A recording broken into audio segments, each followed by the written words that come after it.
Assalamualaikum warahmatullahi wabarakatuh. Alhamdulillah ya hari ini kita bisa bertemu kembali dan belajar bersama. Hari ini kita akan belajar tematik tema 9, subtema 1 Mupel IPA, yaitu tentang materi manfaat lingkungan. Kita langsung ke materi saja ya. Nah, anak-anak bisa membuka manfaat lingkungan di halaman 8 sampai 9. Nah, di situ ya, manusia itu tidak bisa dipisahkan dengan lingkungan alam dan lingkungan sosial. Jadi kehidupan manusia itu tidak bisa dipisahkan dari lingkungan alam dan lingkungan sosial karena manusia itu adalah makhluk sosial dan sangat membutuhkan alam.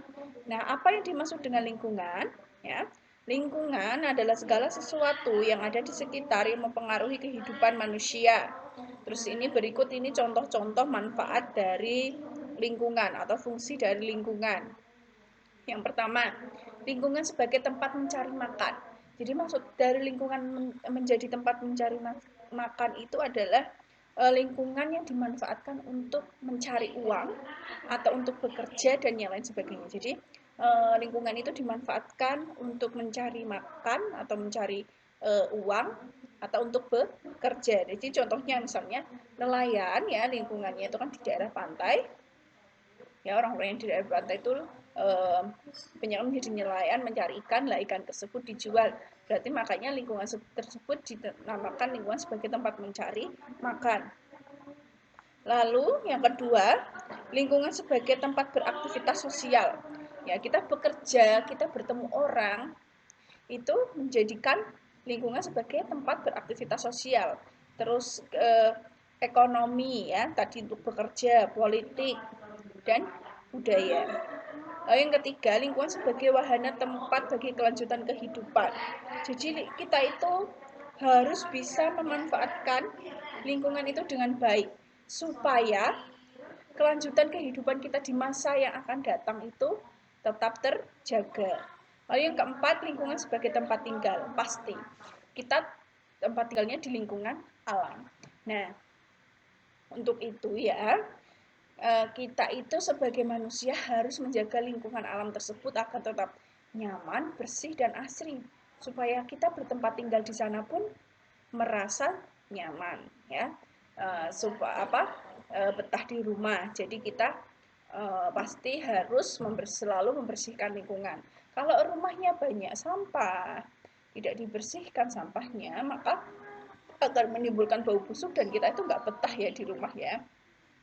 Makanya kenapa kita harus menjaga kebersihan lingkungan, karena lingkungan sebagai tempat tinggal itu supaya menciptakan kita lingkungan yang bersih, sehat, dan nyaman. Nah, materi yang kedua adalah sumber energi di sekitar kita. Jadi sumber energi di sekitar kita itu ada dua, sumber energi yang dapat diperbarui dan sumber energi yang tidak dapat diperbarui. Sumber energi yang tidak dapat diperbarui ya terdapat di halaman 18. Ya. Nah, di sini dijelaskan sumber energi yang tidak dapat diperbarui merupakan sumber energi yang cepat habis atau masa pembuatannya itu lama. Jadi selain cepat habis, masa pembuatannya itu lama. Contohnya minyak bumi, gas alam, dan batu bara. Minyak bumi dan batu bara itu sebenarnya bisa diperbarui, tapi membuatnya lama. Cara membuatnya itu lama, makanya disebut sumber energi yang tidak dapat diperbarui karena proses pembuatannya itu yang lama, butuh waktu jutaan tahun. Jadi makanya kalau kita tidak menghemat-hemat energi bumi ya itu atau minyak bumi ya, energi minyak bumi itu nanti energi minyak bumi itu cepat akan habis karena proses pembuatan yang lama, jadi proses pembaruannya itu yang lama ya, jutaan tahun. Tapi kita dalam 10 tahun menghabiskannya ya sudah, nanti kita tidak ada minyak bumi untuk dikonsumsi karena kita menggunakannya tidak secara bijaksana ya, tapi dengan boros atau dengan menghambur-hamburkannya. Padahal cara pembuatan minyak bumi itu lama ya, jadi belum tentu kita bisa hidup sampai jutaan tahun. Maka dari itu kenapa kita harus menghemat penggunaan minyak bumi supaya anak cucu kita bisa menikmati energi minyak bumi tersebut. Nah, Oleh karena itu minyak bumi dan batu bara termasuk sumber energi fosil. Fosil itu kan lama ya, pengolahannya itu lama. Nah, adapun gas alam yang merupakan minyak bumi yang berwujud gas. Ya, minyak bumi dan batu bara akan habis jika digunakan terus-menerus dan butuh waktu juta tahun untuk membuatnya lagi. Jadi kita benar-benar harus menghemat. Nah, berikut adalah sumber energi yang dapat diperbarui ya. Anak-anak bisa melihat di halaman 19 sampai 22. Ada angin, matahari, gelombang laut, pasang surut air laut, panas bumi, biofuel, air, dan biomasa. Sumber energi yang dapat diperbarui ini merupakan sumber energi yang tidak akan habis walau digunakan terus-menerus atau pembaharuannya itu cepat ya. Ya, angin itu selalu tersedia setiap hari, matahari ya.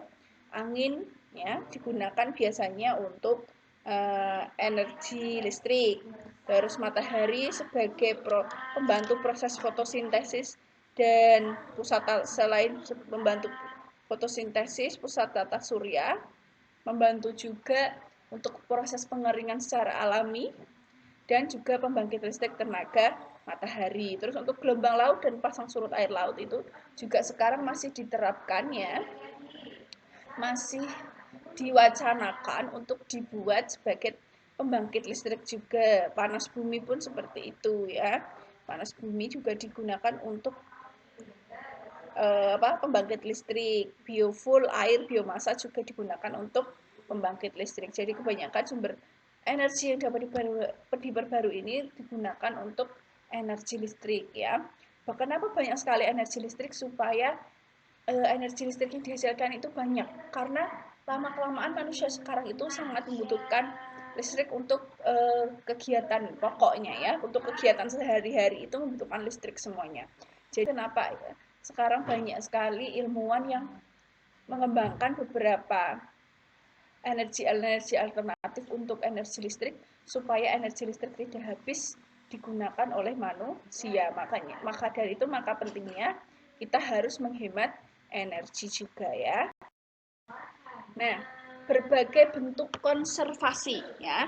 Anak-anak buka halaman 48 sampai 50 yaitu tentang burung elang Jawa atau yang nama latinnya Nisaetus bartelsi merupakan acuan burung Garuda. Jadi burung Garuda itu mencontoh dari penggambaran burung Garuda itu mencontoh dari burung elang Jawa. Nah, namun sekarang burung ini tuh nyaris punah. Penyebab utamanya berkurang populasi burung elang antara lain satu, kerusakan habitat tempat hidupnya ya. Hutan-hutan digunduli, dibakar, akhirnya hilanglah habitat elang Jawa. Oleh karena itu Indonesia berupaya melakukan usaha pelestarian, salah satunya di Taman Nasional Gunung Salak. Jadi Indonesia itu lagi menggalakkan untuk melindungi burung elang Jawa di daerah Taman Nasional Gunung Salak supaya burung elang ini tidak punah. Dampak kegiatan manusia terhadap burung elang itu ada satu, yang pertama pembangunan pemukiman. Ya, hutan-hutannya kan digunduli, terus dibuat perumahan, akhirnya hilanglah habitat elang Jawa ya. Terus pemburuan dan penangkapan hewan. Burung elang Jawa diburu, akhirnya juga menyebabkan hampir punah. Perdagangan satwa liar ya. Burung elang Jawa dijual belikan bebas padahal burunya dilindungi dan habitatnya tinggal sedikit. Akhirnya menyebabkan juga salah satu kepunahan. Terus yang keempat, pembalakan hutan dan kebakaran hutan. Pembalakan hutan itu penggundulan hutan secara liar. Ya, sama kebakaran hutan. Ya, karena akibat dari keegoisan manusia atau kegiatan manusia ini mengakibatkan burung elang Jawa ini keadaannya sekarang di habitatnya sana tinggal sedikit dan terancam punah. Nah, kalau kita masih pengen melihat burung elang Jawa ini ya sebaiknya kita menjaga, melestarikan. Jangan sampai kita merusak atau membunuh ataupun memburu dan memperjualbelikannya secara bebas. Berikut adalah cara melestarikan burung elang Jawa. Yang pertama, menyadarkan manusia untuk tidak berburu elang Jawa.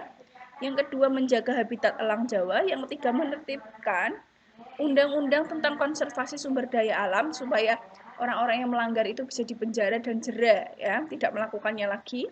Lalu yang keempat, membuat kelompok penyelamat elang Jawa. Jadi ada organisasi yang pecinta elang Jawa supaya mereka melindungi, ya, melindungi elang Jawa. Nah, sekarang kita kerjakan halaman 23 ya. Di situ kita mencari manfaat energi matahari ya. Yang pertama, manfaat energi matahari bagi alam, menerangi bumi sebagai pusat tata surya, sebagai sumber energi, membantu fotosintesis dan membantu siklus air. Lalu manfaat energi matahari bagi manusia, meningkatkan daya tahan tulang, meningkatkan fungsi otak, menjaga kulit supaya tetap sehat, menguatkan sistem imun tubuh, dan menurunkan tekanan darah tinggi. Lalu bagi hewan, ya, memperlancar proses pencernaan, menjaga suhu tubuh hewan, menghangatkan tubuh, memperlancar proses adaptasi hewan, dan mengatur siklus tidur hewan.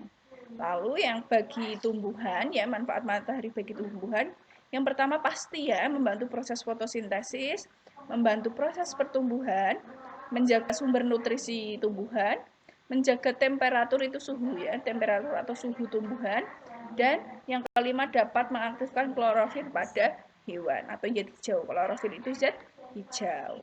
Oke, alhamdulillah itu saja yang bisa Bu Serly sampaikan pada hari ini. Mohon maaf apabila ada kesalahan dari Bu Serly, mohon maaf ya. Akhir kata dari Bu Serly, wassalamualaikum warahmatullahi wabarakatuh.